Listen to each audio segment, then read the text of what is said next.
제가 믿음의 삶이라고 하는 것은 부활의 증인의 삶이다 라고 말씀을 드렸어요. 기억나세요? 아무도 기억이 안 나는데 부활의 증인의 삶이다. 기억나시는 분 아무도 없으십니까? 부활의. 근데 여러분들 믿음의 삶 이꼴 부활의 증인의 삶이다라고 하는 제 설교가 맞아요? 이거 말도 안 된다고 생각하세요? 그 초대교회는 그 말이 씨가 막혔던 시대였던 것 같아요. 왜냐하면 그 자살한 유다를 대신해서 한 분의 더 사도를 뽑는 거 성경에서 읽으셨죠? 거기 보면은 이제 사도를 한 명을 더 뽑아서 12제자를 이제 다 세우는 그러한 일이 성경에 나옵니다. 그 사도행전 1장에 나오는데 그때 뽑힌 그 사도, 새로운 사도가 마띠아라고 하는 사람이 뽑혔다라고 성경은 여기 얘기를 합니다. 그때 이 사도들이 그 새로운 사도를 세울 때 그분들이 얘기하는 장면에서 보면은 이런 말을 해요. 우리는 부활의 증인으로 새로운 사람을 삼아야 하겠다라고 하면서 그 사도 마띠아라고 하는 사람을 세웁니다. 그러니까 이 초대교회에서도 이 믿음의 삶을 살아간다는 것, 부활하신 예수님을 믿고 그 부활하신 예수님에 대한 소식을 전했던 사람들이 살아가는 그 삶을 바로 부활의 증인의 삶이었다라고 말씀을 드리고 싶고, 오늘날도 부활하신 예수님의 영이 역사하는 이 우리의 교회 또 이 시대에도 부활의 증인의 삶이 바로 믿음의 삶이라고 말씀을 드리고 싶습니다. 부활의 증인의 삶이 무엇이며 어떻게 가능한 것인가 우리 한번 얘기를 나눴으면 좋겠어요. 어떻게 가능한가? 부활의 삶이, 부활의 증인의 삶이 어떤 것이며, 조금만 내려주실 수 있어요? 어떤 것이며 어떻게 가능한가를 우리가 한번 얘기해 봤으면 좋겠습니다. 어떻게 가능한가? 우리끼리 보면 참 가능하기가 힘들어 보일 것 같아요. 그렇죠? 부활의 증인의 삶을 산다고 하는 것이 그렇게 쉬운 것 같지 않아요.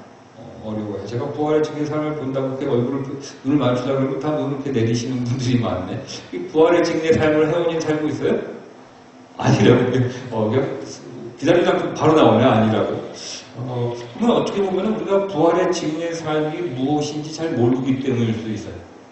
부활의 증인의 삶이라고 하는 예수님께서 말씀하시는 그 삶하고 우리가 상상하는 그 삶이 굉장히 거리가 멀어서 아마 우리가 아니라고 생각하고 있고, 그렇기 때문에 아싸리 포기하는 그러한 듯한 우리의 모습들을 보는 것 같아요.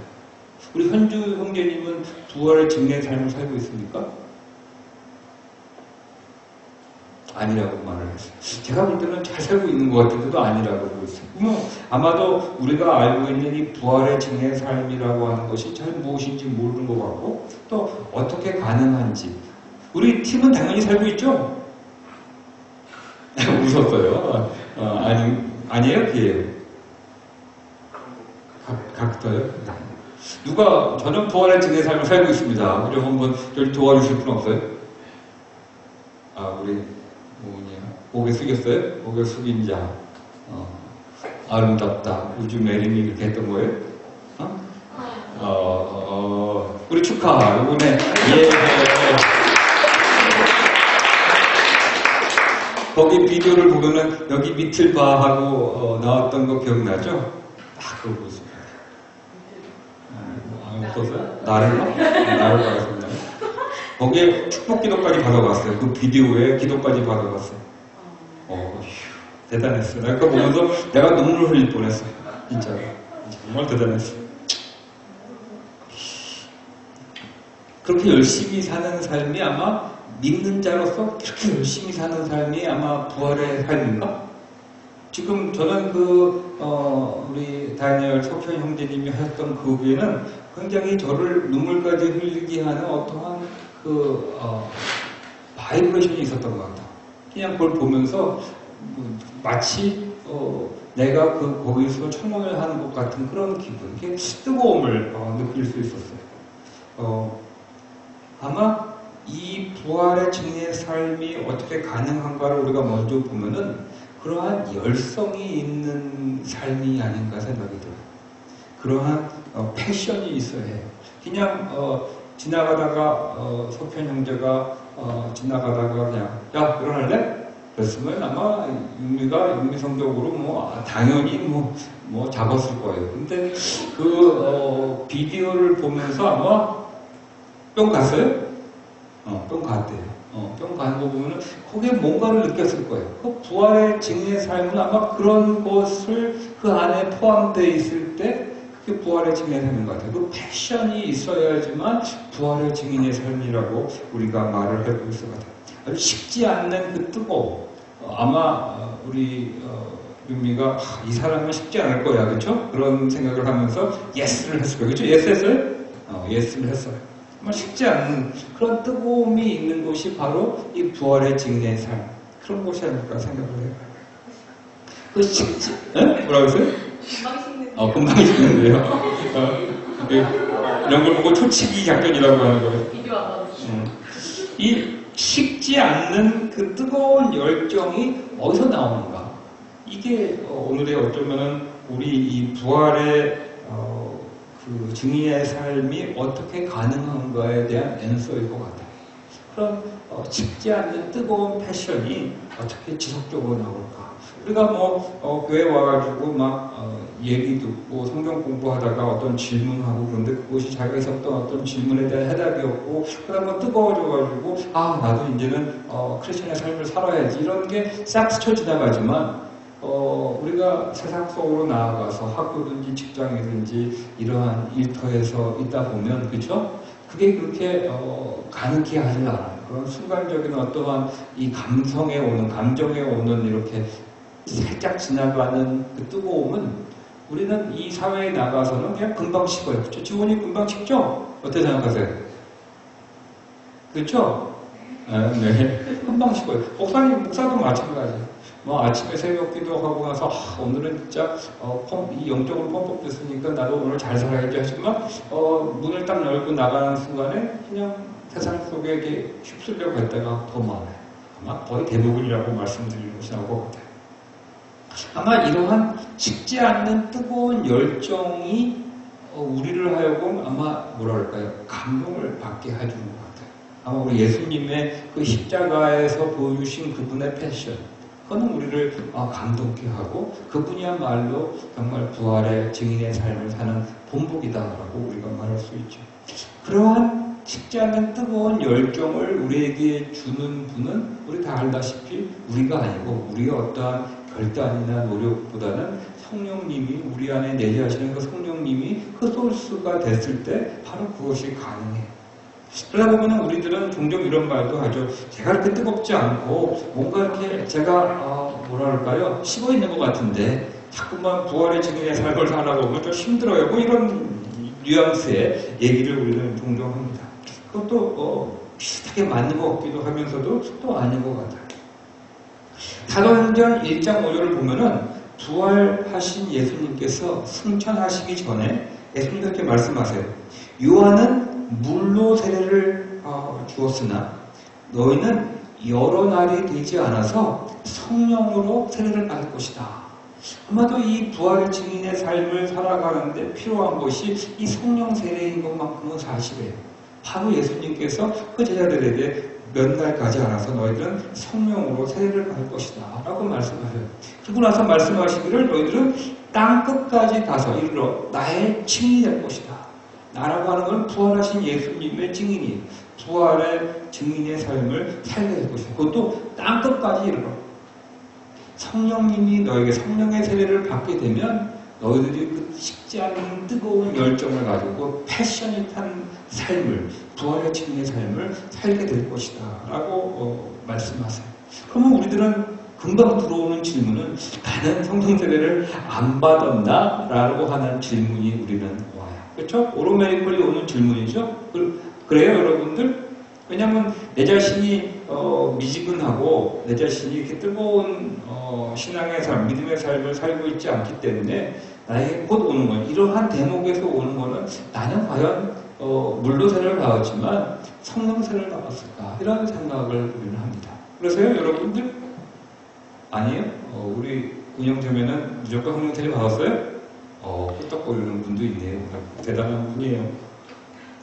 자, 성령 세례라고 하는 것은 우리가 뭔가를 해서 받는 것은 절대로 아니에요. 우리의 어떠한 준비됨이나 노력이나 심지어는 기도원에 가서 밤새도록 기도하고 저 성령 세례 받고 싶습니다. 한국에 가면은 기도원에 가면은 그 소나무들이 조그만 소나무들이 이렇게 기도원 주위에 이렇게 있다며요. 그래서 왜 그걸 심어놨냐고 그랬더니 그거 왜 심어놨는지 알아요? 이게 실화예요. 이건 제가 만들어낸 게 아니에요.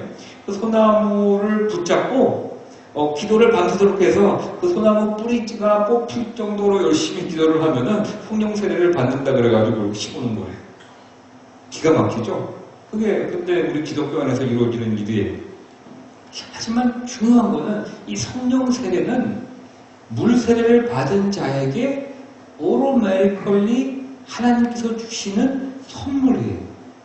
여러분이 성령 세례 받아가지고 저 패셔닛한 삶을 살고 싶지 않아요? 저 자신이 막 컨순되는 것 같고 좀 뭐 다른 사람 선교사처럼 막 그런 거 하고 싶지 않아요? 제발 저 성령 세례 주지 마시고요. 그냥 미지근하게 살게 해주세요. 이렇게 해드려도 여러분에게 주어지는 것이 성령 세례예요. 나 정말 성령 세례 좀 받고 싶어요. 아무리 외쳐도 여러분이 원하는 때에 주어지는 게 아니라 바로 물 세례를 받을 때 여러분에게 성령의 세례는 주어지는 거예요. 단지 우리의 내재 대신 성령님에 대한 우리들의 인식이, 그 인식하는 레벨이, 그 센스하는 레벨이 우리들이 어린애가 돼가지고 모르기 때문이에요. 그 차이. 어떤 분은 자기에게 내재하시는 성령님의 그 인도하심에 센스티브하고 그 인도하심에 따라서 순종하는 삶을 살아갈 때 성령님의 놀라운 역사가 드러나는 걸 보고 우리들은 그 사람을 보고 뭐라 그래요? 뜨거운 사람이다. 패션이다. 하나님이 그 사람을 통해 역사한다라고 우리는 얘기를 해요. 근데 나 자신은 그러한 내재하신 성령님의 인도하심을 제대로 받지 않기 때문에 우리들은 우리 자신을 볼 때 나는 미지근하고 나는 성령 세례를 받지 않는 것이 아닌가 이렇게 의심해요. 그 의심이 너도 당연해요. 하지만 여러분의 의심을 하든지 말든지 제가 선포합니다. 물세례를 받으시는 모든 분들에게 성령 세례가 이미 주어졌음을 선포합니다.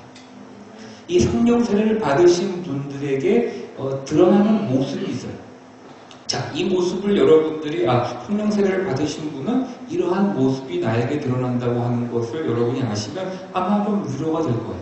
자, 오늘 성령 세례를 받으신 분들에게 그 성령의 내재함이 드러나는 모습 중에 가장 첫 번째가 사도행전 오늘 본문의 2장 43절에 나옵니다. 뭐냐면 굉장히 중요하죠? 한번 찾아볼래요? 어떤 마음이 드러나는 것 같아요? 우리 한번 성경 본문 한번 주실래요?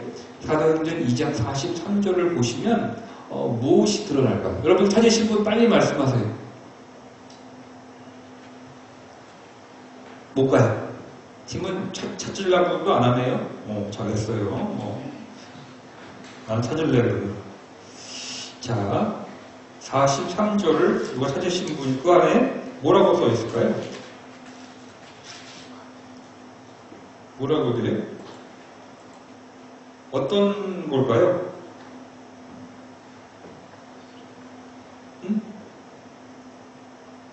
43절에 아마 모든 사람에게서 시작할 거예요. 모든 사람에게 뭐가 생기고 넘기죠? 자, 모든 사람에게 두려운 마음이 생겼다. 성령의 내재가 어떠한 모습으로 드러나냐면은 가장 첫 번째의 그 마음이 바로 두려운 마음. 여기서의 두려운 마음은 무서워한다고 하는 그러한 의미보다는 조금 더 경외한다라고 하는 것이 더 맞을 거예요. 하지만 두려움도 있어요. 그 안에 다분히 무서워한다라고 하는 의미도 당연히 있습니다. 무서워하는 것도 있고, 하지만 더 가까운 의미는 경외한다라고 하는 말이 나와요. 경외한다. 내재하시는 성령님께서는 우리로 하여금 하나님을 경외하게 하는 마음을 주세요. 여러분이 하나님을 경외하는 마음이 없었다면 이 주일 예배에 특별히 이 맨하탄에 그리고 여러분이 젊으신 분들이 이 예배당에 앉아있을 이유가 저는 없다고 생각해요.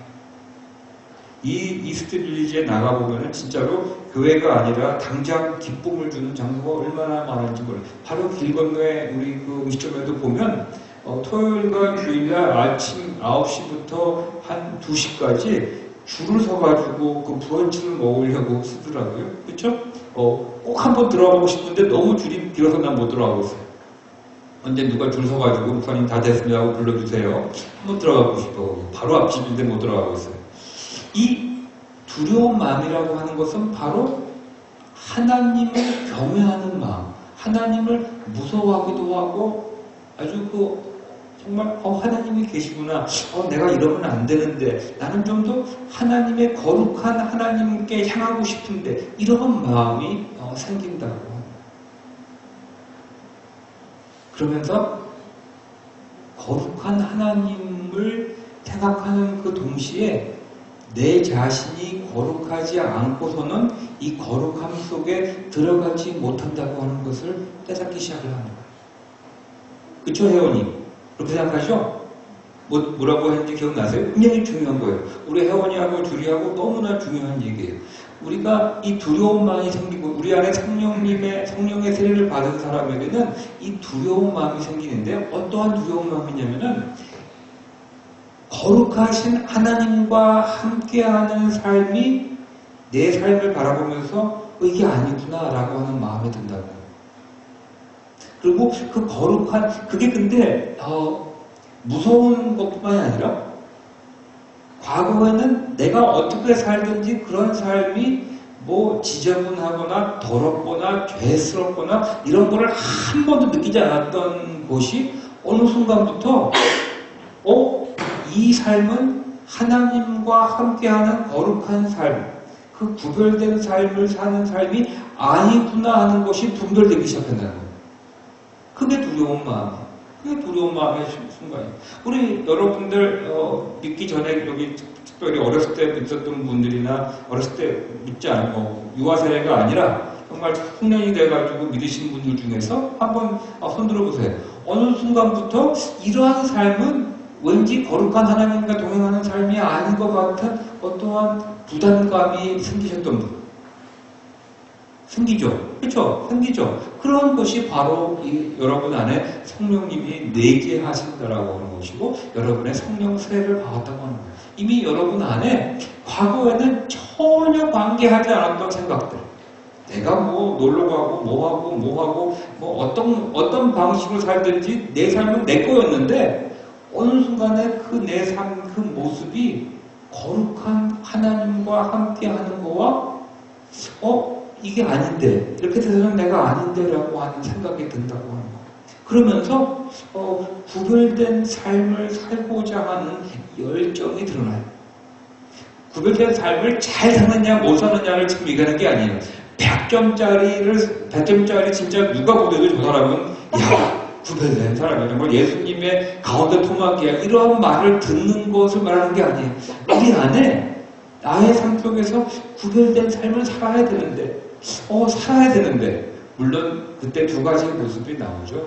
자기의 모습이 그 구별된 삶을 살지 못하는 것 때문에 자기 자신을 종교인으로 다시 말해서 거룩한 척하는 사람으로 만들 수도 있고 또 어떨 때는 자기가 그러한 삶을 못 사는 나약한 자기 자신을 보면서 그냥 하나님께 나와서 고백하는 울며 불며. 저번에 누구였었죠? 우리 자유교사님 몇 년 동안 울었다 그랬어요?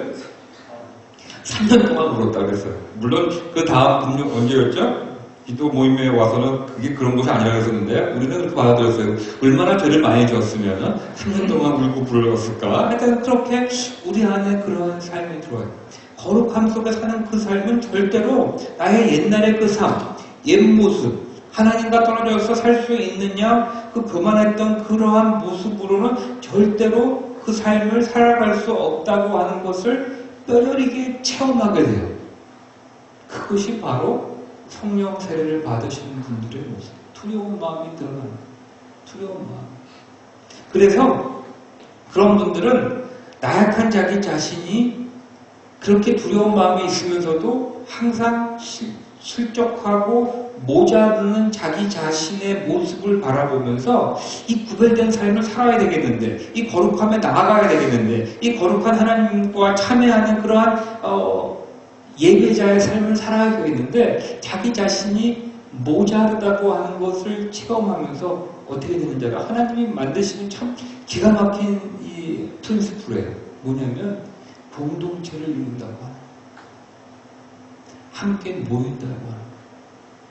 우리 혼자서는 절대로, 나 혼자서는 그 거룩한 삶을 살 수 없다고 하는 걸 알기 때문에 이 나약한 자들 하나하나가 그 작은 불씨, 자기 안에 있는 그 미지근한 거지만 그 안에 있는 그 불씨들을 가지고 와서 그 공동체로 모여서 이 공동체가 이루어질 때 그제서야 비로소 자기의 작은 불씨도 합쳐지니까 뜨거움 속에 들어갈 수 있다고 하는 거예요. 그래서 이 공동체가 너무나 중요해요. 이 공동체에 왔을 때 이 공동체가 뜨거워지고 있으면 식어서 막 힘들어하고 있는 분도 이 공동체 안에 들어오는 순간에 그분이 뜨거워져요. 리뉴돼요.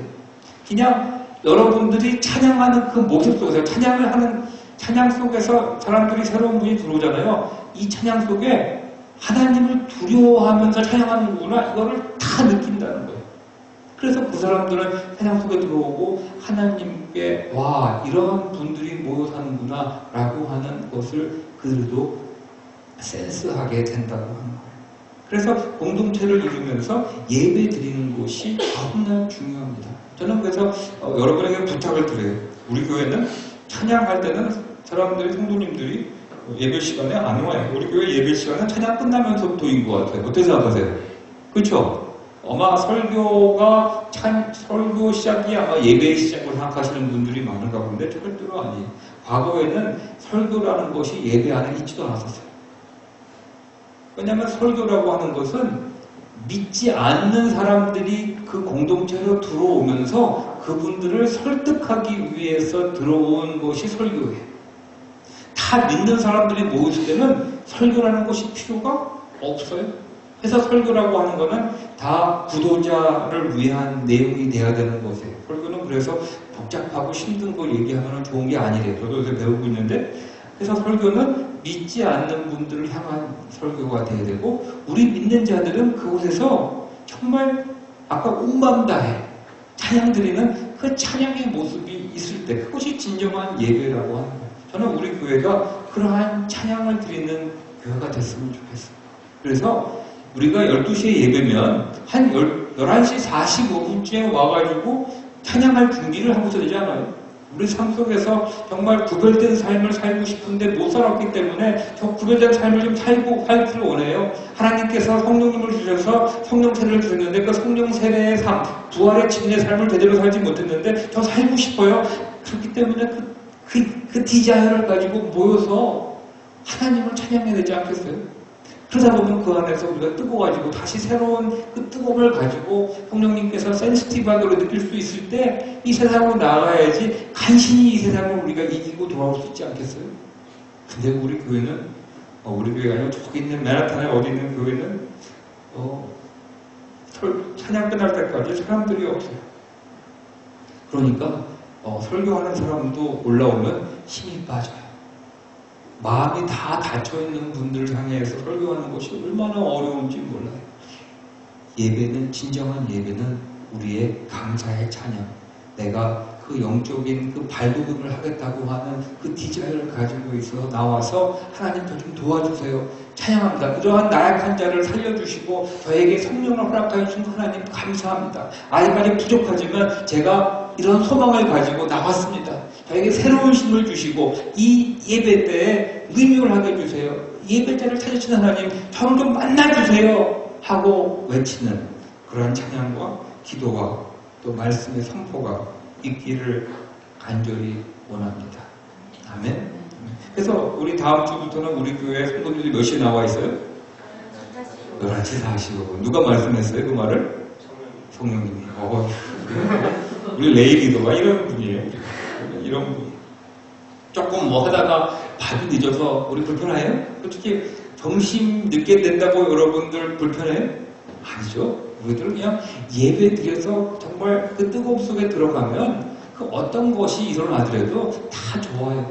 참 좋아요. 여러분들 만나 뜨겁게 예배 드리는 여러분만 봐도 저는 행복하고, 또 서로 뜨겁게 예배 드리는 우리 성도님들을 보면서 우리가 서로 은혜 받고 우리 안에 있는 성령의 세례받은 그 사인들이 우리를 통해서 저는 드러난다고 믿어요. 그렇게 그렇게 진정으로 찬양 드리는 그 구별된 삶, 그 두려운 마음으로, 그 경외하는 마음으로 찬양을 드리는 그 부활의 증인의 삶을 사는 그곳에 사람들이 들어오면 어떤 일이 일어나는지 알아요? 그 사람들에게 호감을 갖게 된다라고 성경은 말하고 있어요. 저는 굉장히 오랫동안 이 호감을 산다고 하는 말을 잘못 이해했었나 봐요. 어떻게 저는 이해했냐면 우리가 비록 주님을 쫓아가는 제자의 삶을 살아가지만 그래도 우리가 이처럼 세상을 많이 이해해요. 우리들도 무척 세상적이에요. 우리들도 그 세상에 속해 있는 모습이 질비하니까 걱정하지 말아요. 우리 여러분과 저와 같아요. 들어오세요. 라고 하는 것이 그분들에게 호감을 사는 건지 알았어요. 그래서 아마 처음에 몇 년 동안 지난주까지 그랬을지도 몰라요.